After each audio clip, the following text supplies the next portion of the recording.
Una novela en 9 cartas. Carta 1. De Piotr Ivanich a Iván Petrovich. Respetable señor y querido amigo, Iván Petrovich. Durante los 2 últimos días he estado persiguiéndole, con el propósito de conversar sobre asuntos muy urgentes, y no he podido encontrarlo por ninguna parte. Ayer, mientras estábamos en casa de Semyon Alexeich, mi mujer hizo un chiste muy bueno sobre usted. Dijo que Tatiana Petrovna y usted eran como un par de pajaritos que nunca dejan de volar. No llevan ni 3 meses casados y ya han descuidado su hogar. Todos nos reímos a carcajadas, aunque no en son de burla. Bromas aparte, mi apreciado amigo, usted me ha causado muchos problemas. Semyon me dijo que tal vez podría encontrarle en el baile del club de la Unión Social. Bien pues, dejé a mi mujer con la buena señora de Semyon y me fui volando al club. Fue divertido y trágico. Imagínese mi situación, yo en el baile solo, sin mi mujer. Iván Andreich, al encontrarme a solas en la portería, dedujo enseguida. ¡Qué bribón! Que tenía una pasión irrefrenable por los bailes. Acto seguido me cogió del brazo y quiso arrastrarme a la fuerza a una clase de baile. Mientras decía que en la Unión Social había demasiada gente, que en un espíritu ardiente no tenía sitio para expresarse y que le dolía la cabeza por culpa de las plantas aromáticas. No pude dar ni con usted ni con Tatiana Petrovna. Iván Andreich juró y perjuró que usted estaría en el Teatro Alexander, en la presentación de El mal de la razón. Volé al Teatro Alexander y tampoco le encontré. Esta mañana esperaba que por fin le hallaría en la casa de Chistoganov, pero no había ni rastro de usted. Chistoganov me envió a la casa de los Peropelkin y lo mismo. De hecho, estoy agotado. Ya puede ver cuántas molestias he pasado. Ahora le escribo pues no me queda de otra. Mi asunto no es en absoluto literario. ¿Me entiende? Sería mejor encontrarnos cara a cara. Es sumamente necesario discutir algo con usted y debe ser pronto. Por eso le ruego que venga hoy con Tatiana Petrovna a tomar el té y a charlar por la tarde. Mi Ana estará encantada de verla. La reunión será motivo de mucho agrado. Por cierto, mi querido amigo, ya que me vi en la necesidad de usar la pluma, tengo una pequeña queja que hacerle. De hecho, debo pedirle explicaciones por una pequeña jugarreta aparentemente inocente que ha hecho a costa mía. Es usted un bribón, un hombre sin conciencia. A mediados del mes pasado trajo a mi casa a un conocido suyo, Evgeny Nikolaich. Usted dio fe de él con su amistosa recomendación. Y para mí, por supuesto, la consideraba como sagrada. Y yo me alegré de la oportunidad de recibir al joven con los brazos abiertos. Y cuando lo hice, puse la soga al cuello. Pero a pesar de todo, la cosa salió bien. Ahora no tengo tiempo para explicarle y de hecho es algo incómodo hacerlo por escrito. Solo tengo una humilde petición para usted, mi astuto amigo. ¿No podría de alguna manera muy delicada, como quien no quiere la cosa, darle a entender al joven que hay muchas casas en la ciudad aparte de la nuestra? Es más de lo que puedo soportar, querido amigo. Como dice nuestro amigo Simonevich, se lo contaré todo cuando nos veamos. No quiero decir que el joven haya faltado contra las buenas costumbres o que carezca de cualidades espirituales o que haya metido la pata en algo. Al contrario, es amable y agradable. Pero espere, ya nos veremos. Mientras tanto, si lo ve, por el amor de Dios, dígale lo que le pido. Lo haría yo mismo, pero ya sabe cómo soy. Simplemente no puedo. De todos modos, me explicaré mejor esta noche. Ahora adiós, y gracias de antemano. Postdata. Mi hijo está enfermo desde hace una semana, y cada día está peor. Le están saliendo los dientes. Mi esposa lo cuida todo el tiempo y está triste. Pobrecita. Visítenos, nos dará una gran alegría, mi querido amigo. Carta 2. De Iván Petrovich a Piotr Ivanich. Querido señor Piotr Ivanich, recibí su carta ayer. La leí y me quedé perplejo. Usted me buscó. Dios sabe dónde y yo simplemente estaba en mi casa. Estuve esperando hasta las 10 a Iván Ivanich Tolokonov. En cuanto recibí su carta, salí con mi mujer. Tomé un carruaje y llegué a su casa a eso de las 6:30. usted no estaba en casa, pero nos recibió su esposa. Esperé a verle hasta las 10:30, pero ya no podía quedarme más tiempo. Salí con mi esposa, volví a gastar en un carruaje, la acompañé a nuestro domicilio y me fui a casa de los Perepalkin, pensando que podía encontrarle allí, pero de nuevo me fallaron los cálculos.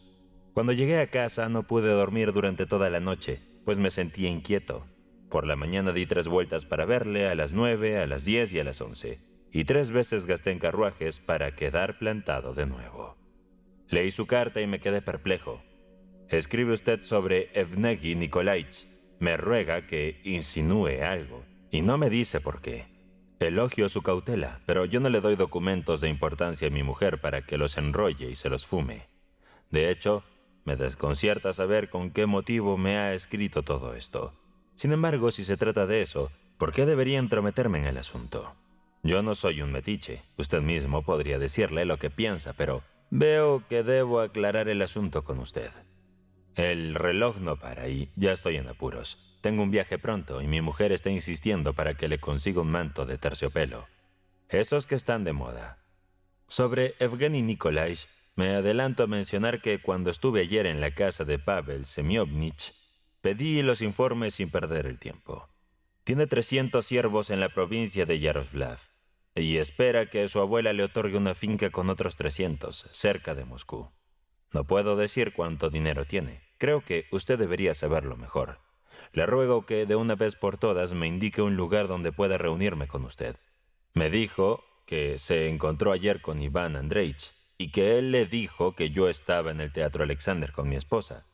Sepa usted que le mintió, y eso demuestra lo poco que se puede confiar en él en estos casos. Incluso a base de engaños le sacó a su abuela 800 rublos hace 2 días. De cualquier modo, quedo a su disposición. Postdata. Mi mujer está embarazada. Anda nerviosa y a veces melancólica. En el teatro a veces hay simulaciones de disparos de armas de fuego y tormentas. Por eso, por miedo a que los nervios de mi mujer se alteren, no la llevo a las funciones. Y tampoco tengo mucho interés por el arte sobre las tablas. Carta 3. De Piotr Ivanich a Iván Petrovich. Mi querido amigo Iván Petrovich, yo y solamente yo tengo la culpa, pero debo defenderme. Ayer entre las 5 y las 6, en el momento en que hablamos de usted con el mayor afecto, llegó al galope un mensajero del tío Stepan Alexeich con la noticia de que mi tía estaba muy mal. Ya que no quería alarmar a mi mujer, no le dije nada, sino que con el pretexto de otras urgencias me dirigí a casa de mi tía. La encontré casi moribunda. Justo a las 5 había tenido un ataque, el tercero en los últimos 2 años. Karl Fedorich, su médico, nos dijo que tal vez no pasaría de esa noche. Imagínese mi posición, querido amigo. Estuve toda la noche agobiado por la incertidumbre. No fue hasta la mañana cuando completamente agotado física y mentalmente me tumbé en el sofá. Pero olvidé pedir que me despertaran y me quedé dormido hasta las 11:30. Afortunadamente mi tía se puso mejor y pude regresar a casa. La pobre estaba agotada por la espera.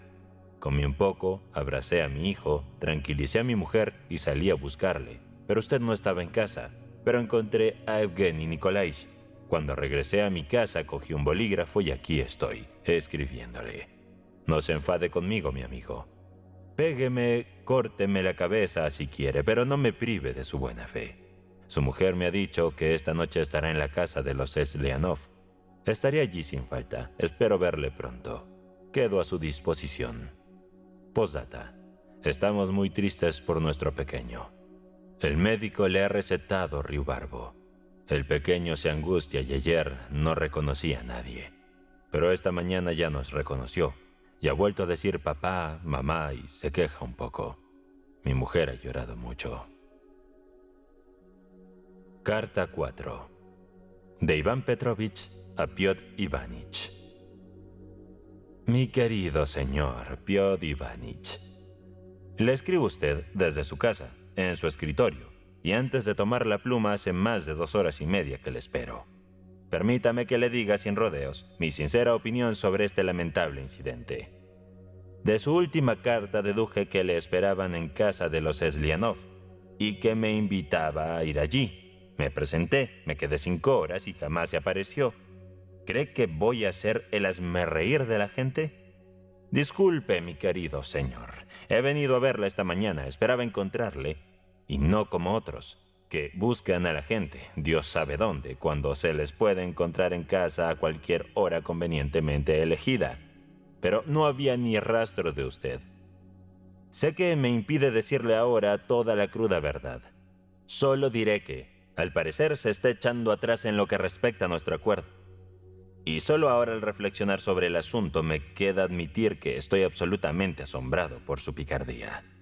Veo claramente que usted ha estado gestando intenciones poco nobles. Esta suposición mía se ve confirmada por el hecho de que la semana pasada, de un modo casi imperdonable, usted se apoderó de esa carta suya que me dirigió, en la que usted mismo establecía, aunque de una manera algo confusa y enredada, los términos de nuestro acuerdo en relación con una circunstancia que no necesito recordarle. Usted tiene miedo a los documentos, los destruye y trata de ponerme en ridículo. Pero no permitiré que me tomen por tonto, porque nadie me ha considerado como tal hasta ahora. Y todo el mundo ha pensado bien de mí en ese sentido. Ya he abierto los ojos. Usted trata de ofuscarme, me confunde hablando de Evgeny Nikolaich, y cuando yo, con su carta de las 7 de este mes, que todavía no logro entender, le pido una explicación personal, usted me cita en falso, mientras se mantiene al margen. ¿Acaso cree, señor, que no soy capaz de darme cuenta de todo esto? Prometió recompensarme por mis servicios, recomendándome a varias personas, y al mismo tiempo, y no sé cómo lo hace, se las ingenia para pedirme dinero prestado en sumas considerables sin dar recibo, como ocurrió hace unos días. Ahora que tiene el dinero, se mantiene al margen, y para colmo repudia el favor que le hice con respecto a Evgeny Nikolaich. Seguramente cree que, por mi pronta partida de Simbirsk, no habrá tiempo de arreglar los asuntos, pero le aseguro, y le doy mi palabra de honor que, si lo amerita, estoy dispuesto a pasar 2 meses más en San Petersburgo para conseguir mis objetivos y encontrarme con usted. Porque yo también sé cómo actuar con despecho. En conclusión, me permito informarle que si no me da usted hoy una explicación, primero por escrito y luego personalmente, si no vuelve a exponer en su carta los puntos principales de nuestro acuerdo, y si no me explica sus ideas respecto a Evgeny Nikolaich, me veré obligado a recurrir a medidas que serán muy desagradables para usted, que incluso a mí me repugnan. Me despido. Carta 5. De Piotr Ivanich a Iván Petrovich, 11 de noviembre. Mi querido y respetado amigo Iván Petrovich, su carta me ha disgustado en demasía. Me sorprende que no se avergüence, mi querido pero injusto amigo, de comportarse así con uno de sus más leales amigos. ¿Por qué me hiere con sospechas tan insultantes? Pero responderé a sus acusaciones. No me encontró ayer Iván Petrovich porque me llamaron inesperadamente a un funeral. Mi tía, Efimia Nikolaevna, falleció ayer a las 11 de la noche. Y por acuerdo general entre los parientes, fui elegido para ocuparme de los preparativos de la triste y dolorosa ceremonia. Tenía tanto que hacer que no tuve tiempo de verle esta mañana, ni siquiera de enviarle un mensaje. Me duele en el alma el malentendido que ha surgido entre nosotros. Mis palabras sobre Evgeny Nikolaich pronunciadas en son de broma las ha malinterpretado, y todo esto ha causado algo que me es profundamente ofensivo. Usted habla del dinero y expresa su preocupación al respecto. Pues bien, sin malgastar palabras estoy dispuesto a satisfacer todas sus exigencias, aunque debo recordarle que los 350 rublos que recibí de usted la semana pasada fueron por cierto acuerdo y no como préstamo. De ser así, sin duda le hubiera dado un recibo. No voy a discutir los otros puntos mencionados en su carta, pues veo que se trata de un malentendido. Todo se debe a su imprudencia, mal genio y obstinación. Pero sé que su buen corazón no permitirá que sus dudas persistan, y que usted será, de hecho, el primero en darme la mano. Se ha equivocado, Iván Petrovich, y mucho. Aunque su carta me hirió profundamente, hoy mismo estaría dispuesto a presentarme ante usted y pedirle disculpas. Pero desde ayer ando tan apurado que estoy al borde del colapso.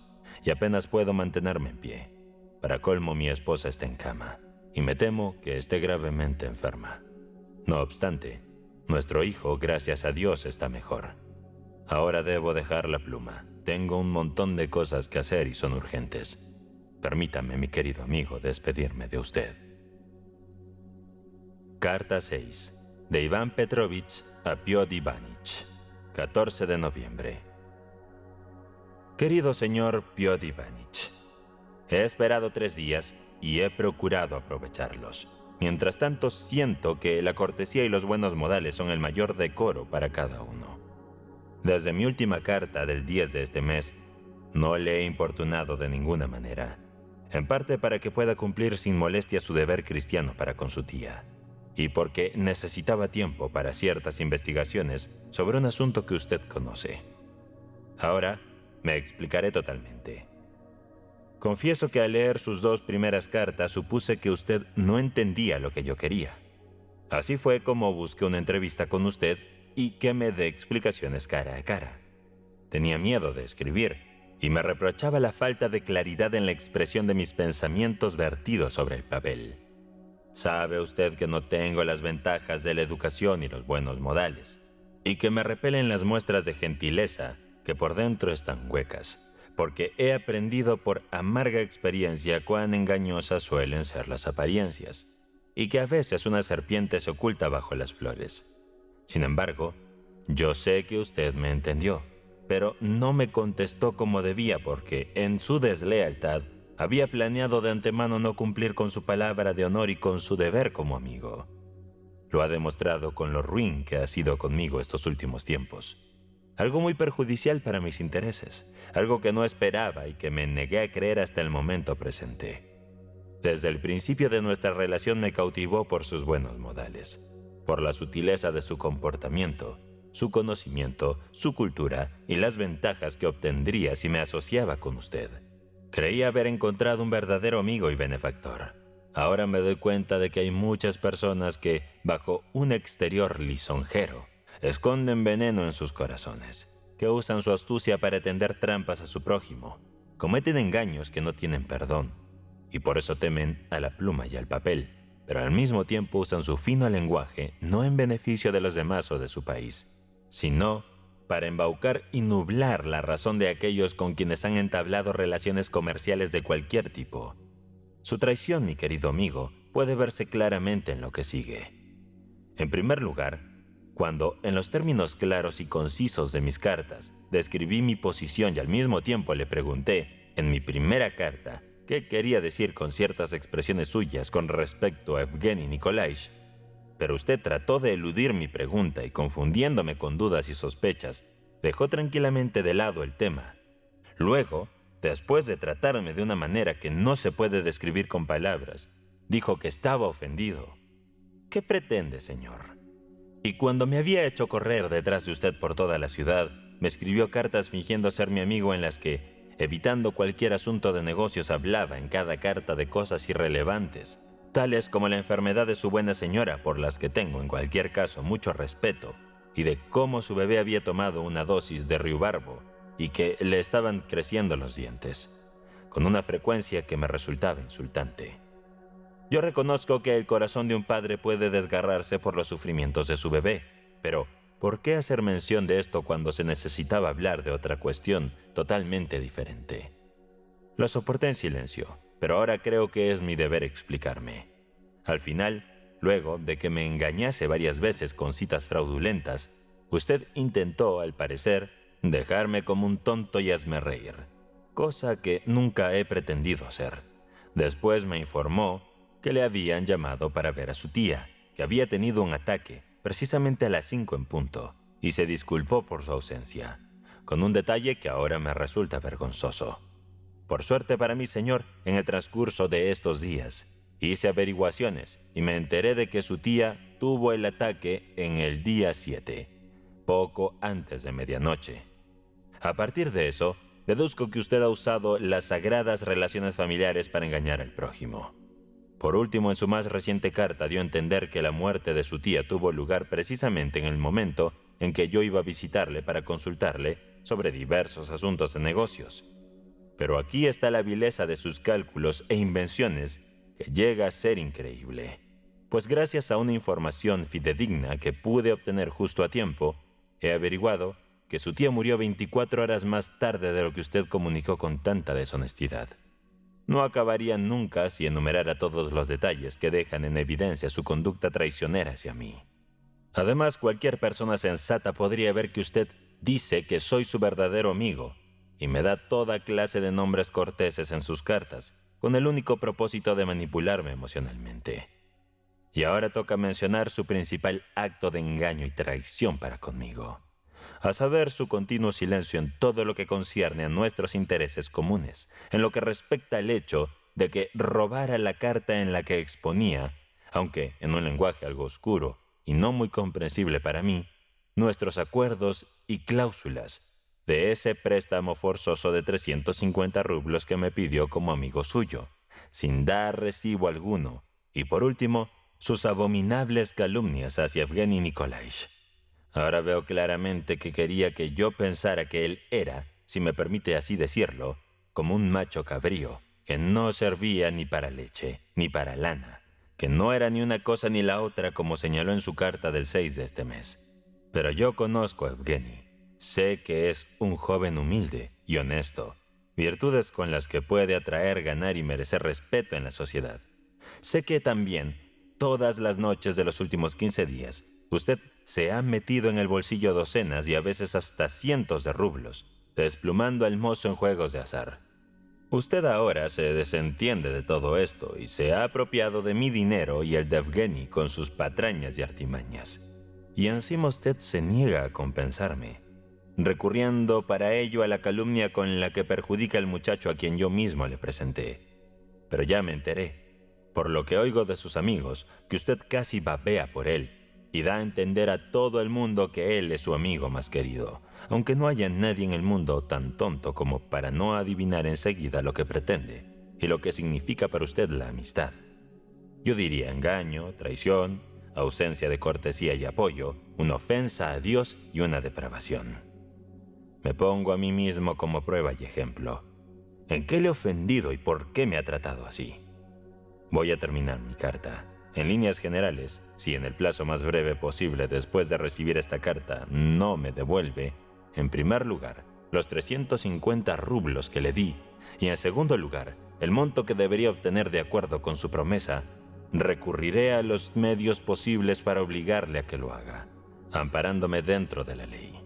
Por último, le debo decir que su humilde servidor tiene pruebas que pueden arruinar y destruir su reputación a los ojos de todo el mundo. Suyo afectísimo. Carta 7. De Piotr Ivanich a Iván Petrovich. 15 de noviembre. Iván Petrovich. Cuando recibí su vulgar y extraña carta, lo primero que quise hacer fue hacerla pedazos, pero la he conservado como una curiosidad. Sin embargo, lamento nuestros malentendidos y exabruptos. No era mi intención contestarle, pero me veo obligado por la necesidad. En estas líneas debo informarle que me resultaría muy desagradable verle en mi casa otra vez. Mi esposa opina lo mismo. Su salud es delicada y el olor a brea le molesta. Ella le devuelve a la suya el libro Don Quijote de la Mancha, con sincero agradecimiento. En cuanto a las botas para lluvia que dice que se olvidó en su última visita, debo comunicarle con pesar que no las encontramos por ningún lado.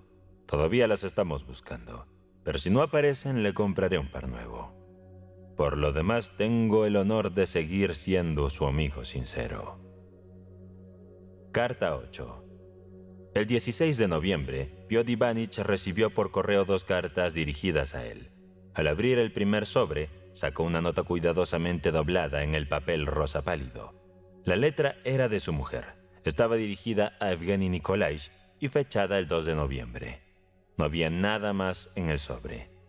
Piotr Ivanich la leyó. Querido Eugene, ayer me fue totalmente imposible. Mi marido estuvo en casa toda la tarde. Asegúrese de venir mañana puntualmente a las 11. A las 10:30 mi marido irá a Sarkoye y no volverá hasta la medianoche. Estuve furiosa muchas horas. Gracias por enviarme la información y la correspondencia. ¡Qué montón de papeles! ¿De verdad ella escribió todo esto? Pero tiene estilo. Muchas gracias. Veo que me quieres. No te enfades por lo de ayer, pero, por el amor de Dios, ven mañana. Ah. Piotr Ivanich abrió la otra carta. Piotr Ivanich. De todos modos, no tenía intención de volver a su casa. No hacía falta que desperdiciara papel. La semana que viene me voy a Simbirsk. Ahora tiene a Nikolai como su apreciado y querido amigo. Le deseo suerte y no se preocupe por las botas. Carta 9. El 17 de noviembre, Iván Petrovich recibió por correo 2 cartas dirigidas a él. Al abrir la primera, sacó una nota escrita de forma apresurada y descuidada. La letra era la de su mujer. Estaba dirigida a Nikolai y fechaba el 4 de agosto. No había nada más en el sobre. Iván Petrovich la leyó. Adiós, adiós, Nikolai. Que el Señor lo bendiga. Sea feliz. Mi suerte es terriblemente amarga, pero así debe ser. Si no fuera por la tía, no habría confiado tanto en usted. No se burle de mí ni de mi tía. Mañana es nuestra boda. La tía está aliviada porque encontré un buen hombre que aceptó casarse conmigo sin dote. Hoy le he visto bien por primera vez. Parece tener buen carácter. Me están apresurando. Adiós, adiós, mi querido amigo. Piensa en mí de vez en cuando porque yo nunca lo olvidaré. Adiós. Firmo esta última carta como la primera. ¿Se acuerda? Tatiana. El otro sobre tenía lo siguiente. Iván Petrovich. Mañana recibirás un par de botas nuevas. No acostumbro robar de los bolsillos ajenos. Ni me gusta recoger los desperdicios por las calles. Nikolai irá a Simbirsk dentro de 1 o 2 días para resolver asuntos de su abuelo. Y me ha pedido que le busque un compañero de viaje. ¿Le gustaría ir con él?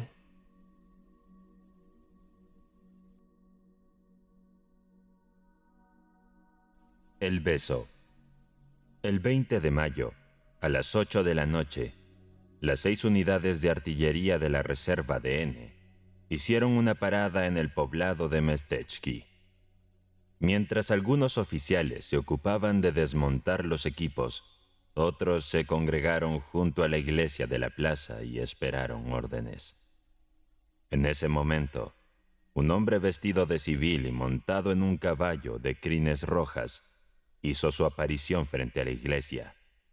El corcel rojizo, de elegante cuello y cola corta, avanzaba no de manera directa, sino de lado, como si estuviera realizando pasos de baile. Al alcanzar a los oficiales, el jinete alzó levemente el sombrero y dijo: «El teniente general von Rabeck, terrateniente del lugar, tiene el honor de invitar a los oficiales a compartir una taza de té en su casa». El caballo hizo un giro, movió la cola con gracia y retrocedió con pasos laterales. El mensajero volvió a quitarse el sombrero, saludó y desapareció tras la iglesia. ¿Qué rayos significa eso? Se quejaron algunos oficiales, mientras se dirigían a sus alojamientos.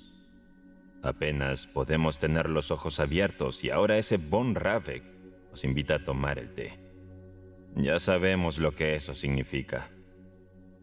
Los integrantes de la artillería aún tenían muy fresco el recuerdo de algo sucedido el año anterior. Durante unas maniobras militares, los oficiales habían sido invitados a tomar el té por un conde, quien era un veterano del ejército y terrateniente de la zona. El noble, muy hospitalario, fue atento con ellos y los agasajó con bebidas y manjares de todo tipo.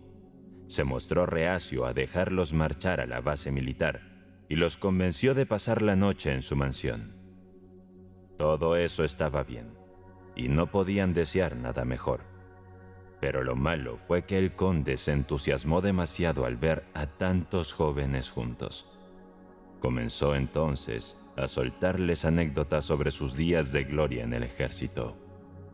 Los llevó de sala en sala, enseñándoles pinturas, grabados y colecciones de armas exóticas, leyéndoles la correspondencia y los autógrafos de las figuras notables de su tiempo. Cansados y con los ojos pesados por el sueño, los oficiales asentían cortésmente, intentando disimular los bostezos y los deseos de estar en sus camas y descansar un poco. Cuando el anfitrión concluyó por fin la velada y les permitió retirarse, ya era demasiado tarde para poder irse a dormir. Se preguntaron si ese von Rabeck sería igual que el conde. Pero, lo fuera o no, ya no había marcha atrás. La invitación ya había sido propuesta. Los oficiales se pusieron uniformes más limpios y partieron hacia la mansión. En la plaza, al lado de la iglesia, alguien les indicó que podían llegar al lugar siguiendo el sendero de abajo. Tendrían que bordear el río y luego tomar un camino que los dejaría en la mansión. O bien podían tomar el camino de arriba, es decir, seguir desde la iglesia y luego de un par de kilómetros pasar por los graneros del noble. Los oficiales decidieron ir por arriba. ¿Quién será ese von Rabeck?, comentaban por el camino. ¿No será ese que en Pleven comandaba la división de caballería? No, ese no era von Rabeck. Era simplemente Rabe, sin el von. ¡Qué buen clima hace! Al llegar al primer granero, el sendero se dividió en dos. Una vía continua y recta se perdía en la oscuridad de la noche, mientras que la otra conducía a la vivienda del dueño. Los oficiales escogieron el camino de la derecha y se pusieron a hablar en voz baja. Se levantaban, a ambos lados de la vía, graneros de piedra con techos rojizos, de apariencia imponente, parecidos a los cuarteles de provincia. Las ventanas de la mansión brillaban unos metros más adelante. «Miren», dijo uno de los oficiales, «nuestro sabueso va en la delantera. Eso significa que ha olfateado una buena presa».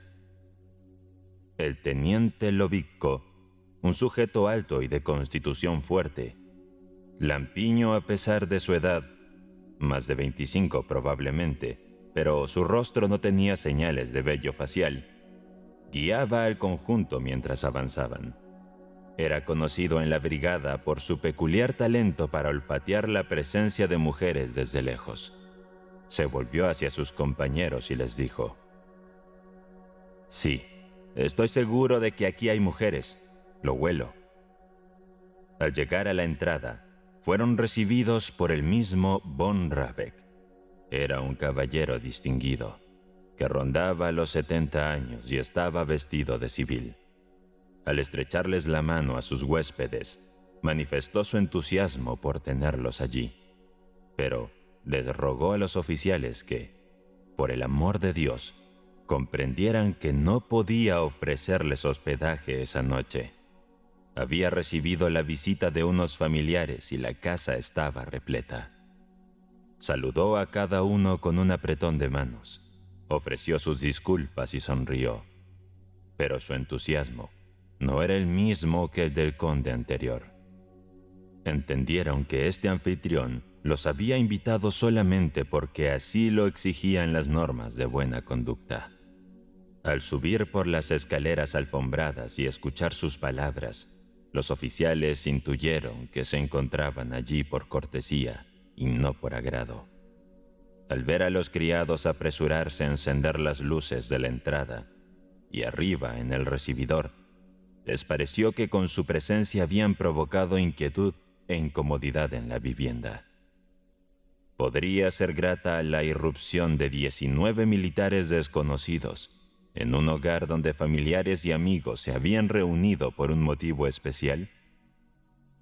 Al ingresar al salón, fueron recibidos por una señora mayor, alta y robusta, con cejas oscuras como las de la emperatriz Eugenia. Con una sonrisa imponente, manifestó su contento por tenerlos en su hogar, aunque lamentó no poder hospedarlos esa noche. Sin embargo, por esa sonrisa pulcra y efímera, que se desvanecía cada vez que apartaba la mirada, se deducía que había conocido a innumerables oficiales en el pasado. Esa noche, por lo tanto, no se sentía predispuesta hacia ellos. Si los había invitado y recibido, era sin duda porque su posición social se lo exigía. Al adentrarse en el amplio comedor, los oficiales se encontraron con una docena de hombres y mujeres de variadas edades, parados o sentados en torno a una gran mesa, mientras bebían el té. Al fondo, envueltos en una nube de humo, había unos caballeros fumando unos puros. En medio del grupo había un joven delgado, de patillas pelirrojas, que discutía en inglés. Más allá del grupo se veía, por una puerta, un salón iluminado, decorado con finos muebles azules. «Señores, son ustedes tantos que será imposible hacer una presentación correcta», dijo el general en voz alta, intentando sonar jovial. «Será mejor, caballeros, que se presenten ustedes mismos sin ninguna ceremonia». Los oficiales, algunos con gesto adusto y contrariado, y otros con sonrisas incómodas, improvisaron reverencias y se sentaron a tomar el té. El más incómodo de todos era Ryabovich, un pequeño oficial con gafas, patillas y espalda encorvada. Mientras sus compañeros adoptaban expresiones solemnes o sonreían forzadamente, su rostro parecía decir: «Soy el oficial más tímido y modesto de toda la brigada». Al entrar en la sala y sentarse a la mesa, no pudo enfocar sus ojos en ningún rostro u objeto. Las caras, los vestidos, copas de brandy, el vapor de los samovares, las cornisas, producían en Ryabovich una sensación de alarma y el deseo de esconder la cabeza. Era como el recitador principiante que se enfrenta a un público por primera vez. Veía todo lo que tenía enfrente, pero solo lo comprendía a medias. Los fisiólogos llamaban a esta condición ceguera psíquica, cuando el sujeto ve pero no comprende. Sin embargo, poco después Ryabovich se acostumbró al entorno y empezó a mirar con claridad. Como era tímido y estaba poco acostumbrado a socializar, lo primero que atrajo su atención fue la audacia y seguridad de sus nuevos conocidos. Von Rabeck, su esposa, dos ancianas, una joven vestida de lila y el joven pelirrojo, hijo menor de Von Rabeck al parecer, se sentaron entre los oficiales y comenzaron una acalorada discusión que no pudo dejar indiferentes a sus invitados. La joven vestida de lila, de manera vehemente, afirmaba que la artillería la pasaba mejor que la caballería y la infantería, mientras que Von Rabeck y las ancianas sostenían lo contrario. Pronto se produjo un animado intercambio de respuestas y de réplicas. Ryabovich observaba a la joven de lila, que discutía fervientemente sobre cosas que le eran ajenas y extrañas, y notaba cómo las sonrisas artificiales aparecían y desaparecían en su rostro. Von Rabeck y su familia incluían a los oficiales a la discusión, mientras mantenían una aguda vigilancia de sus vasos y manos, asegurándose de que bebieran, tuvieran azúcar y disfrutaran de los pasteles y el brandy. Conforme observaba y escuchaba a Ryabovich, sentía más admiración por aquella familia poco sincera, pero indudablemente disciplinada. Después del té, los oficiales pasaron al salón. El olfato del teniente Lovikko había acertado. El lugar estaba repleto de muchachas jóvenes. El teniente sabueso no tardó en acercarse a una joven rubia, increíblemente atractiva, frente a quien se plantó con desenfado y sonrisas coquetas. Probablemente contaba alguna anécdota tonta, porque la hermosa muchacha lo miraba con cierta condescendencia y le preguntaba con indiferencia: ¿de verdad? De haber sido inteligente, el sabueso habría inferido que la rubia difícilmente lo tomaría en serio. El piano comenzó a sonar y el ambiente se llenó de acordes de un suave vals, cuyas notas se colaban por las ventanas abiertas. Por alguna razón, todos recordaron que era primavera. La fragancia de las rosas, lilas y hojas de álamo inundaba el lugar. Riabovich, bajo el influjo del brandy, miró hacia la ventana, sonrió y observó a las mujeres. Le pareció que el olor de las flores no provenía del jardín, sino de esos rostros lozanos. El hijo de von Rabeck sacó a bailar a una jovencita de aspecto enjuto y retraído, y bailaron 2 piezas. Lobitko, tras deslizarse por el parquet, se acercó a la joven vestida de lila y la sacó a bailar. Las parejas comenzaron a salir a la pista. Riabovich prefirió quedarse cerca de la puerta, cerca de aquellos que no estaban bailando. Nunca había bailado y mucho menos rodeado la cintura de una mujer respetable. Le gustaba ver cómo otros hombres, a la vista de todos, sujetaban a una desconocida por la cintura y le ofrecían sus hombros. No podía imaginarse a sí mismo en esa situación. Solía envidiar la seguridad y la fanfarronería de sus compañeros, y en el fondo se sentía desdichado. Ser consciente de su timidez, de su espalda encorvada, de sus largas patillas y bigote de lince, lo había atormentado profundamente en el pasado. Con el tiempo, se había acostumbrado a este sentimiento, pero ahora, al ver a sus compañeros, se sentía profundamente afligido. Cuando comenzó la contradanza, el joven von Rabeck se acercó a la puerta e invitó a 2 de ellos a jugar al billar. Los oficiales aceptaron la invitación y salieron del salón con él. Riabovich, quien no tenía nada que hacer y habría deseado participar en la fiesta general, lo siguió. Pasaron del gran salón a un salón pequeño y luego a un corredor. Atravesaron una larga línea de habitaciones y finalmente llegaron a la pequeña sala donde se encontraba la mesa de billar. Comenzaron a jugar. Riabovich, que nunca había jugado a otra cosa que no fueran las cartas, se plantó cerca de la mesa y observó con indiferencia a los jugadores. Estos, desprendidos de sus abrigos y con los tacos en las manos, se movían ágilmente, haciendo bromas y pronunciando palabras incomprensibles. Apenas le prestaban atención.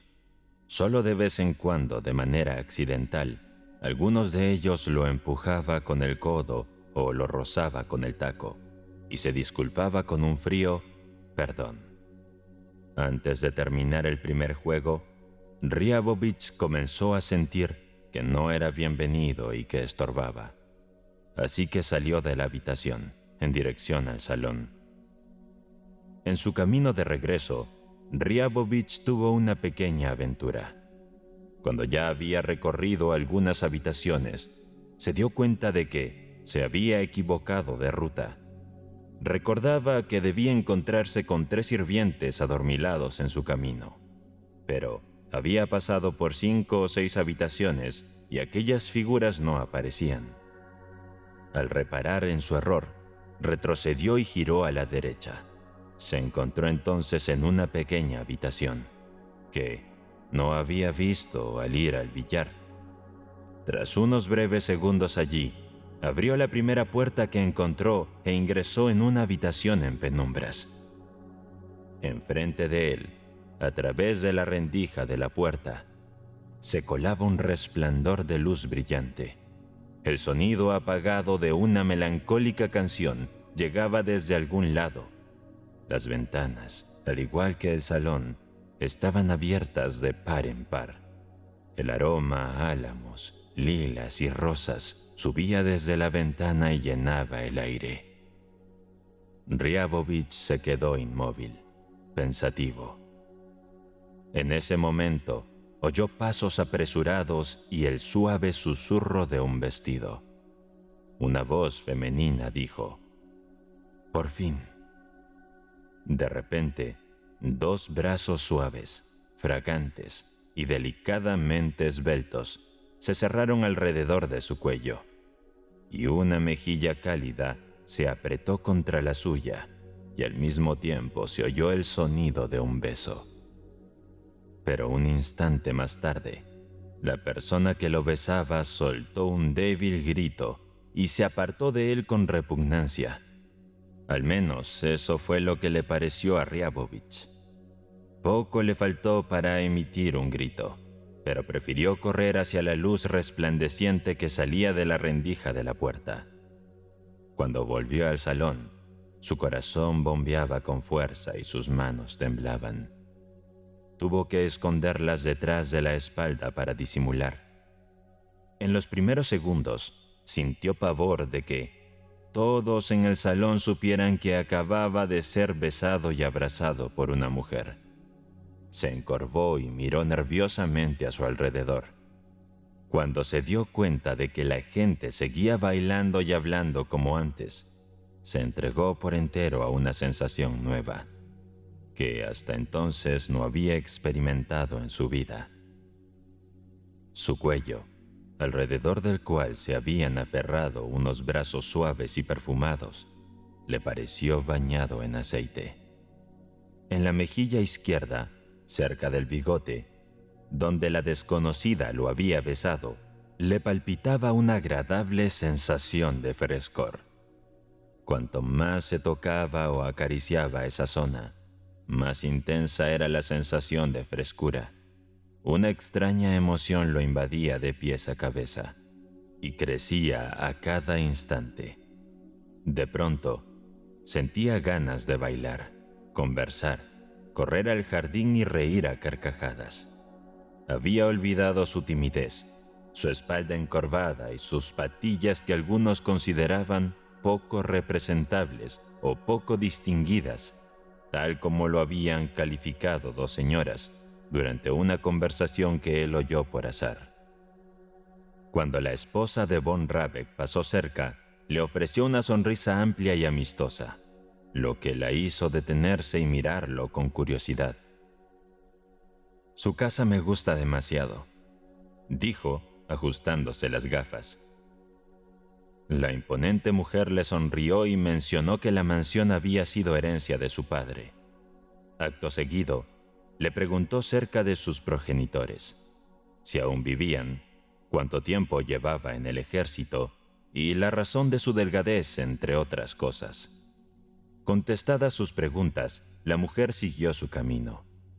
Después de aquella conversación, Ryabovich comenzó a sonreír con más cordialidad y a pensar que esas personas que lo rodeaban eran magníficas. Durante la comida comió todo lo que le ofrecieron, bebía brandy, ajeno a lo que sucedía a su alrededor, y trataba de asimilar lo que le había ocurrido.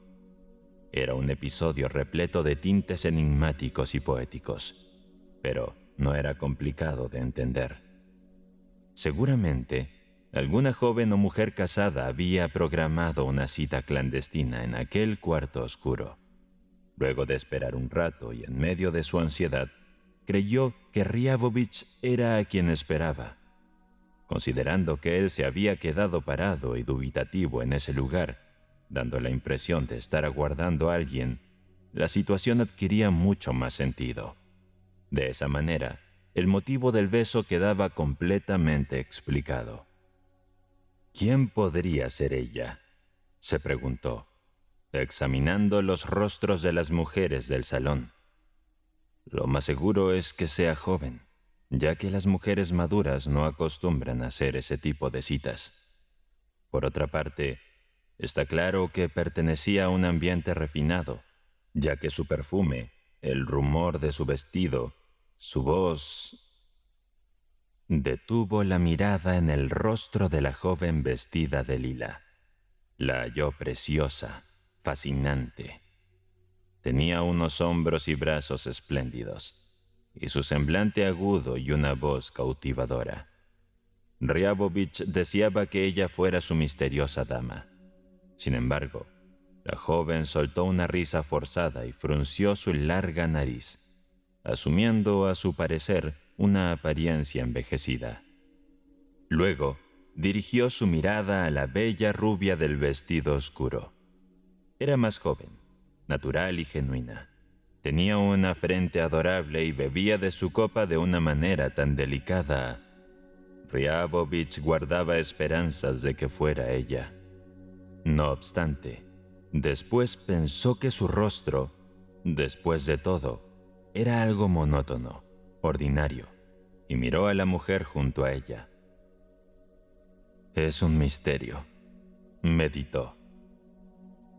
Si solo tomara los hombros y brazos de la mujer vestida de lila, y añado la frente de la joven rubia y los ojos de la que está junto a ella, entonces combinó mentalmente estos rasgos, construyendo la figura de la mujer que lo había besado. La apariencia que deseaba le resultaba difícil de encontrar en aquella mesa. Terminada la cena, los oficiales comenzaron a decir adiós y a expresar su gratitud. Von Rabeck y su esposa, una vez más, se disculparon por no invitarlos a quedarse. «Fue un placer conocerlos, señores», dijo Von Rabeck, con un tono sincero. Tal vez porque las personas suelen ser más genuinas al despedir a sus visitantes que al recibirlos. «Ha sido un placer. Espero que nos visiten pronto. No sean tímidos. ¿Por dónde piensan regresar? ¿Por el sendero de arriba? Mejor atraviesen el jardín. Ese camino es más corto». Los oficiales se dirigieron hacia el jardín. Luego de tanta iluminación y bullicio, el jardín lucía sombrío y tranquilo. Caminaron en silencio. Estaban ligeramente ebrios, alegres y de buen humor. Pero la oscuridad los hizo reflexionar. A todos les asaltó un pensamiento similar al de Riabovich.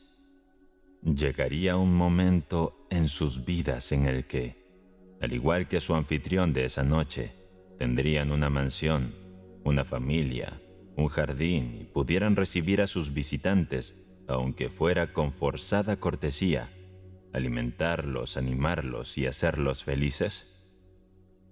Al dejar atrás la puerta del jardín, comenzaron a charlar simultáneamente, riéndose con efusividad. Caminaron por el sendero que bordeaba el río, sorteando los arbustos, estanques y sauces que acompañaban el caudal. La ribera y el cauce apenas eran perceptibles, y la orilla estaba envuelta en la penumbra. Las estrellas palpitaban y se reflejaban en el agua sombría. Flotaban y se desvanecían en el torrente, indicando que el río corría suavemente. Todo estaba muy tranquilo. Desde la orilla opuesta, de manera adormecida y lastimera, llegaban los cantos de unos mirlos. En uno de los arbustos cercanos, un ruiseñor entonaba su melodía con alegría, sin prestar atención a los oficiales. Los hombres rodearon el arbusto y lo sacudieron, pero el ruiseñor siguió cantando. «Increíble», exclamaron.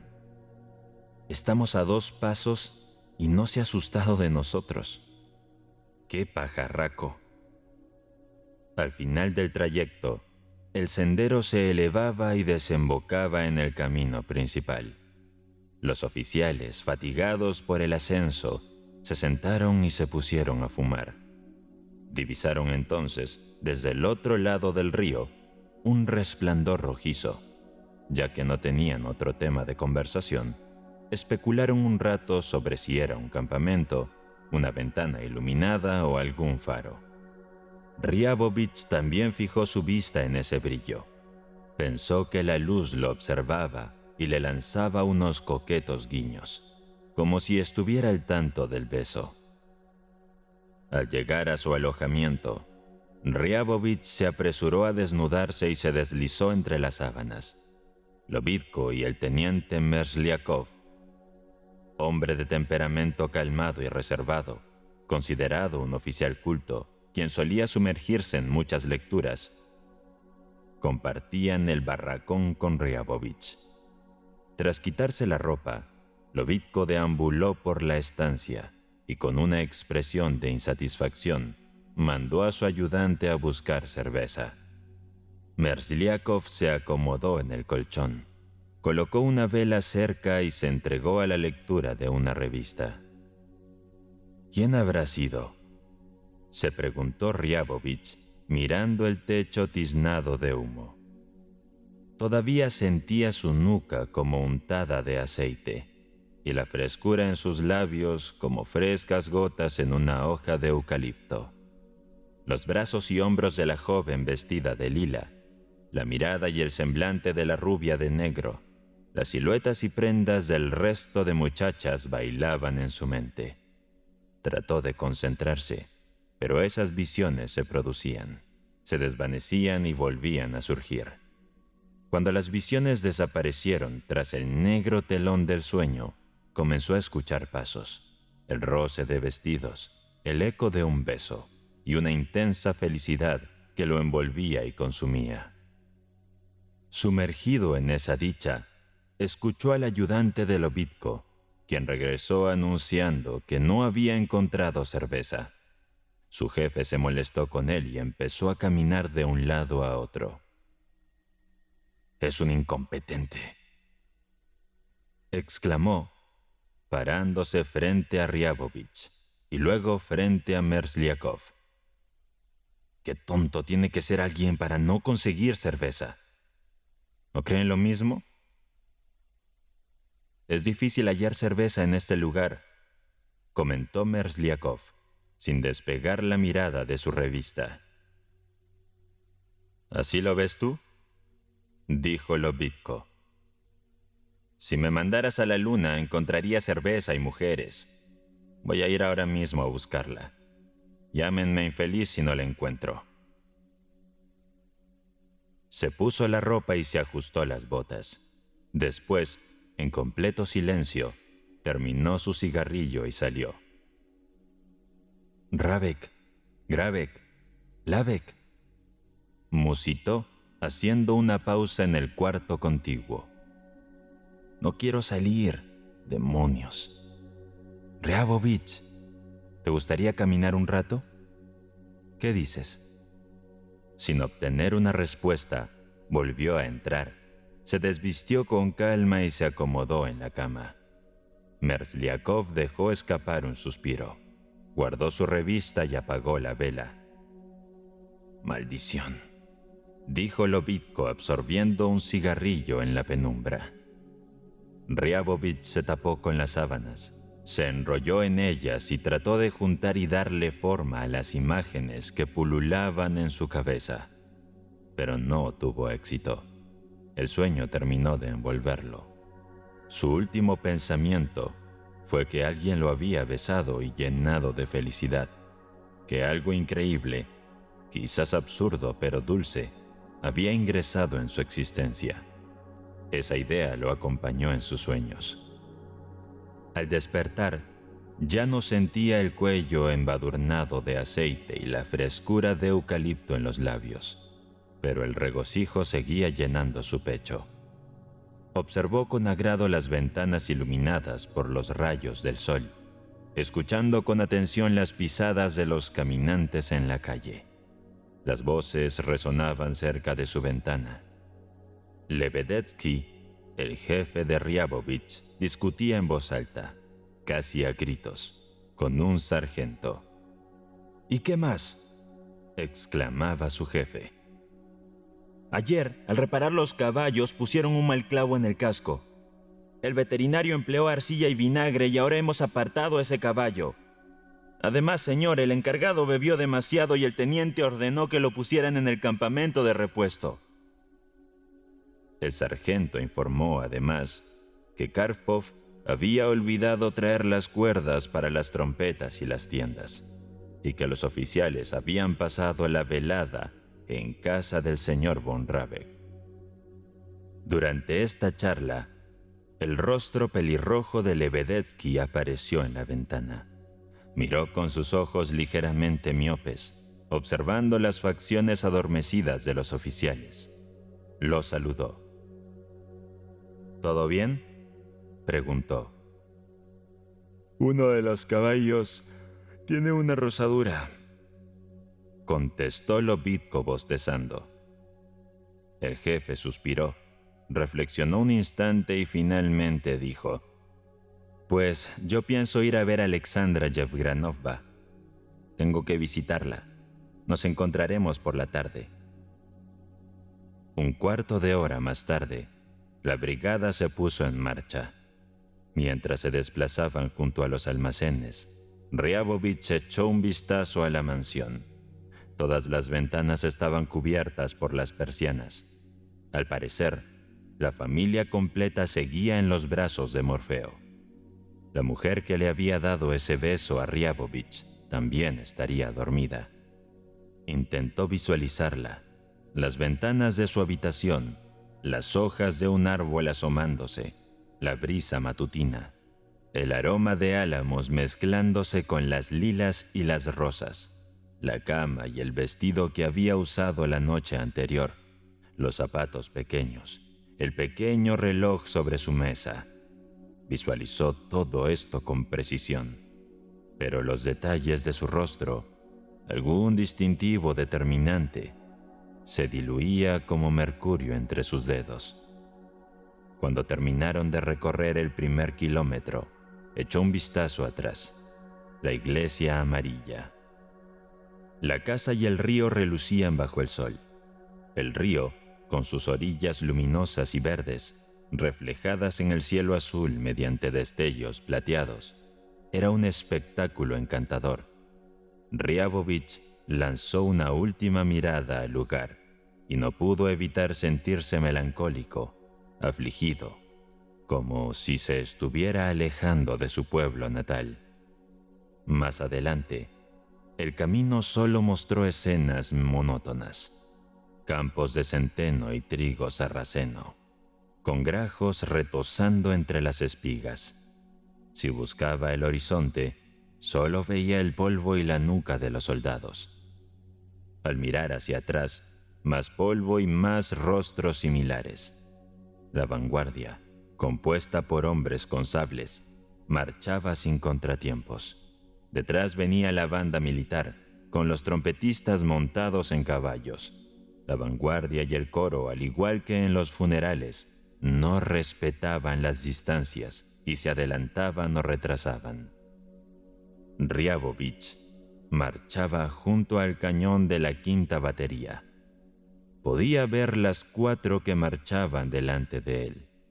Para un civil promedio, esta procesión podía parecer un caos enrevesado e indescifrable. Es difícil entender por qué hay tantos soldados alrededor de un solo cañón, y por qué es arrastrado por tantos caballos y correas, como si realmente fuese algo pesado. Para Ryabovich, todo era claro. Por lo tanto, también era monótono. Hacía bastante tiempo que había entendido por qué. Al frente de cada batería marchaba un robusto artillero. ¿Y por qué venían jinetes detrás de la primera batería y luego de las subsiguientes? Sabía por qué los caballos a su izquierda tenían un nombre específico, mientras que los de la derecha tenían otro. Y ese detalle le resultaba aburrido. Los caballos seguían a los jinetes que portaban astas. Uno de los jinetes estaba sucio por el polvo del día anterior y cargaba un pedazo de madera amarrada a su pierna. Ryabovich no le encontraba gracia a estos detalles. Todos los jinetes movían sus látigos y lanzaban gritos cada tanto. El cañón no era estéticamente agradable. En su parte frontal llevaba sacos y el propio cañón estaba adornado con sartenes, mochilas y bolsas. Parecía un ser inofensivo, inútil, flanqueado por hombres y caballos. 6 artilleros acompañaban al cañón, blandiendo sus armas. Artilleros, jinetes y caballos seguían el cañón, y detrás venían cañones más pequeños y por tanto menos importantes que el anterior. La brigada contaba con 6 baterías en total, y había 4 cañones en cada una. La procesión se extendía por casi 1 kilómetro. Cerca de ellos, un asno llamado Magar, traído desde Turquía por algún comandante de batería, deambulaba con sus largas orejas caídas. Indiferente, Riabovich observaba las nucas y rostros. En otra situación, se habría adormilado, pero estaba profundamente inmerso en sus recientes alegrías. Al iniciar la marcha, intentó convencerse de que el episodio del beso solo fue una aventura enigmática, intrascendente en esencia, y que tomarlo muy en serio, de manera profunda, era algo estúpido. Pero prefirió abandonarse a sus fantasías y dejar a un lado cualquier lógica. Se visualizó a sí mismo en el salón de von Rabeck, al lado de una joven parecida a la dama del vestido lila o a la hermosa rubia del atuendo negro. Después cerraba los ojos y se veía con una mujer totalmente desconocida, cuyos rasgos apenas imaginaba. Conversaba con ella, la consentía, se recostaba en su hombro, imaginaba posibles peleas, escenas de celos, distanciamientos, reconciliaciones, cenas y almuerzos familiares. «A los frenos», resonaba la voz cada vez que descendían una cuesta. Él también exclamó: «Activen los frenos», temiendo que ese alarido interrumpiera sus fantasías y lo trajera de vuelta a la realidad. Al pasar cerca de una hacienda, Riabovich echó un vistazo al muro del jardín. Un sendero largo, sinuoso, cubierto de arena dorada y flanqueado por abedules, llamó su atención. Con la avidez de alguien sumido en sus fantasías, imaginó unos pies femeninos corriendo por esa arena dorada, y de manera inesperada tuvo una vívida imagen de la joven que lo había besado aquella noche. Esa imagen se grabó en su mente y ya no lo abandonó. Al mediodía, cerca del convoy se escuchó un grito. «¡Atentos! ¡Miradas al este! ¡Señores oficiales!». El general avanzó en un carruaje tirado por 2 caballos albinos. Se detuvo junto a la segunda batería y exclamó algo incomprensible. Varios oficiales, incluido Riabovich, se le acercaron al galope. «¿Qué sucede?», dijo el general, con los ojos enrojecidos. «¿Tenemos algún herido?».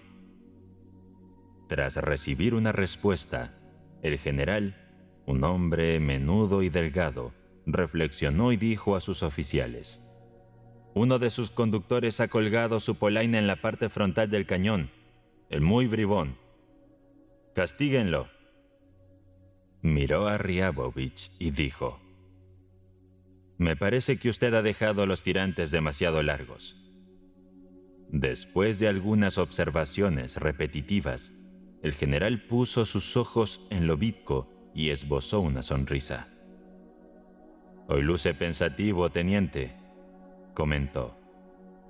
«¿Añorando a la señora Lobitko, quizás? Señores, echa de menos a la esposa». La mujer mencionada era una dama de estatura y contextura robusta, ya que había pasado los 40. En general, a quien le gustaban las mujeres robustas y de grandes proporciones, pensaba que sus oficiales tenían las mismas preferencias.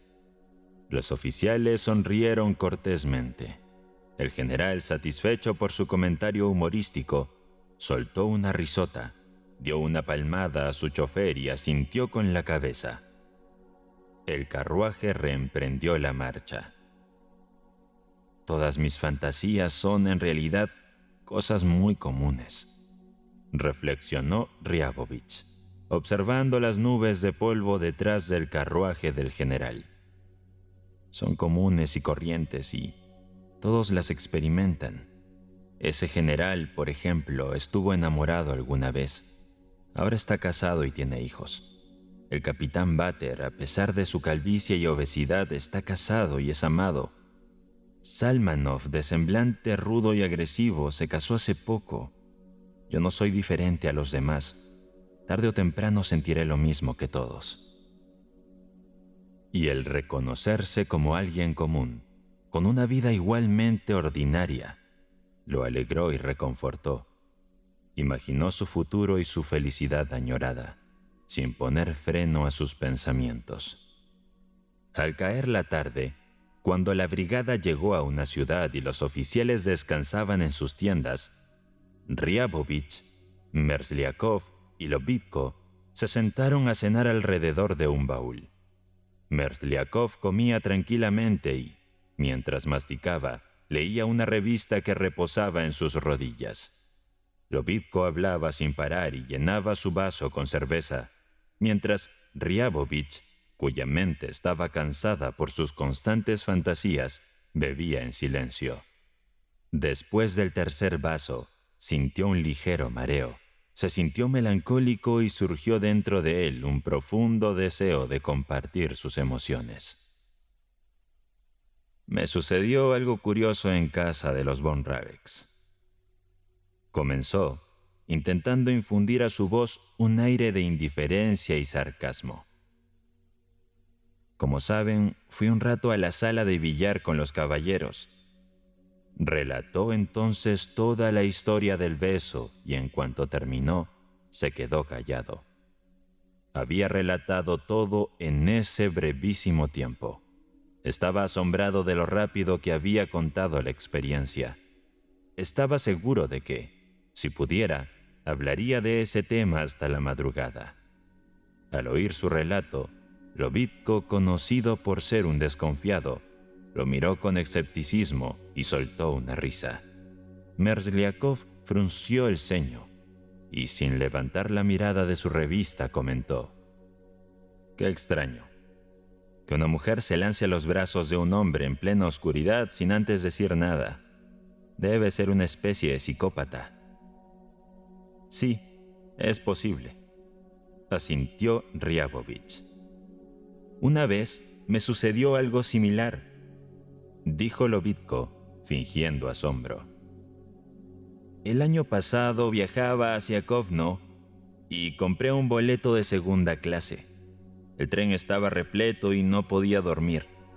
Le di una propina al supervisor, que tomó mi equipaje y me condujo a otro vagón. Me recosté y me tapé con una manta. Todo estaba en penumbras. De pronto sentí que alguien me tocaba el hombro y respiraba cerca de mi cara. Moví la mano y toqué el codo de alguien. Al abrir los ojos, imagínense, había una mujer. Tenía unos labios rojísimos como la piel de un salmón fresco. Respiraba con agitación y sus senos eran... «¿Disculpa?», interrumpió Merzliakov. «Entiendo lo de los senos, pero si estaba tan oscuro, ¿cómo pudiste ver sus labios?». Lobitko se rió y, tratando de cambiar de tema, comenzó a burlarse del razonamiento de Merzliakov. Esto molestó a Ryabovich. Se despidió y, acostándose en la cama, prometió no compartir sus secretos nuevamente. Se reanudó la vida en el campamento. Los días transcurrían y cada uno era idéntico al anterior. En esos días, Ryabovich experimentó sensaciones y pensamientos y comportamientos parecidos a los de un enamorado. Cada mañana, cuando su asistente le traía agua para lavarse y él vertía el contenido sobre su cabeza, sentía que un ser tierno y amable pensaba y esperaba por él, en algún lugar que desconocía.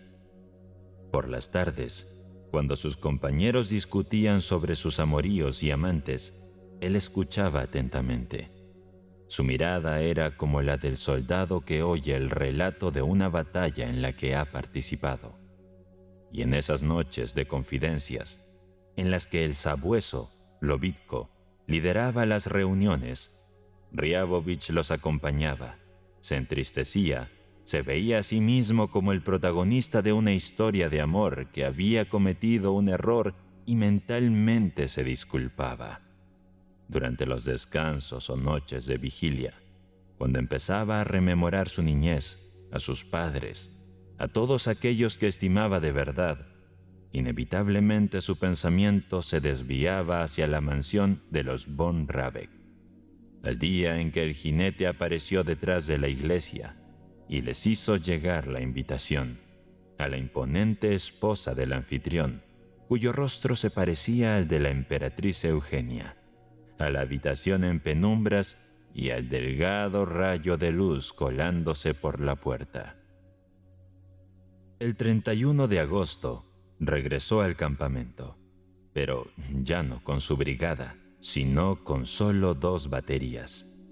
Durante el viaje no podía dejar de divagar. Se sentía agitado, como si retornara a su pueblo natal. Ansiaba reencontrarse con la iglesia, la familia von Rabeck y aquel cuarto oscuro. Una intuición que muchas veces confunde a los enamorados le decía que la vería. Muchas preguntas torturaban su mente. ¿Cómo se encontraría con ella? ¿De qué hablarían? ¿Habría olvidado ella ese beso? En el peor de los casos, si no llegaba a verla, al menos le habría gustado entrar nuevamente en ese cuarto oscuro y revivir aquellos recuerdos. Al caer la tarde, la iglesia y los graneros se divisaron en el panorama. Su corazón palpitaba intensamente y no miró al oficial que, montando junto a él, intentaba hablarle. Estaba tan sumergido en sus fantasías que solo podía ver el río resplandeciente a la distancia y el tejado de la mansión que revoloteaba como un ave en la luz crepuscular. Al llegar a la iglesia y acomodarse en el campamento, pensó que un jinete saldría de detrás de los muros y, como aquella vez, invitaría a los oficiales a tomar el té en casa de los von Rabeck. Pero, tras escuchar las indicaciones, los oficiales se dirigieron al poblado y el jinete no se presentó. Von Rabeck se enterará de nuestra presencia en el pueblo y pronto enviará a alguien, pensaba Riabovich, confundido de ver a un colega encendiendo una vela y a los sirvientes llenando las teteras. Una penosa inquietud se apoderó de él. Intentó recostarse, luego se incorporó y miró afuera. No había ningún mensajero a la vista. Se tumbó nuevamente, pero se levantó al cabo de unos 30 minutos. Movido por la ansiedad, se dirigió a la iglesia.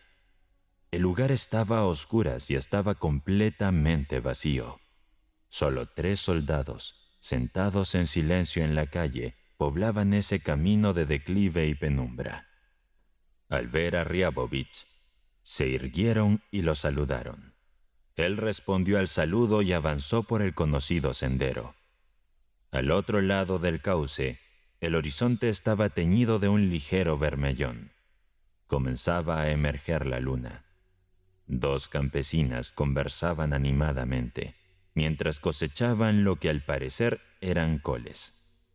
Detrás del lugar se alzaban unas cabañas sumergidas en sombras. En esa parte de la ribera, todo parecía idéntico a como estaba en mayo. El sendero, los matorrales, los sauces al margen del cauce. No se escuchaba el canto de ningún ruiseñor, ni el aroma de las lilas y los álamos perfumando el aire. Al acercarse al jardín, Riabovich buscó la entrada con los ojos. El jardín estaba en silencio, sumergido en la oscuridad. Solo pudo distinguir los tallos de los abedules próximos y un trozo del camino. El suelo parecía un manto de asfalto. Intentó escuchar y oír con atención, pero luego de unos 15 minutos no percibió ningún movimiento ni luz. Y entonces decidió marcharse. Caminó hacia el río, pudo ver la línea de baños de la mansión y algunas sábanas colgadas de unos cordeles cerca del puente. Se aproximó Se detuvo un momento y, sin razón aparente, acarició las toallas. Estas le parecieron ásperas, frías. Observó el cauce del río. El agua se desplazaba con rapidez, levantando su suave eco alrededor de las líneas de baños.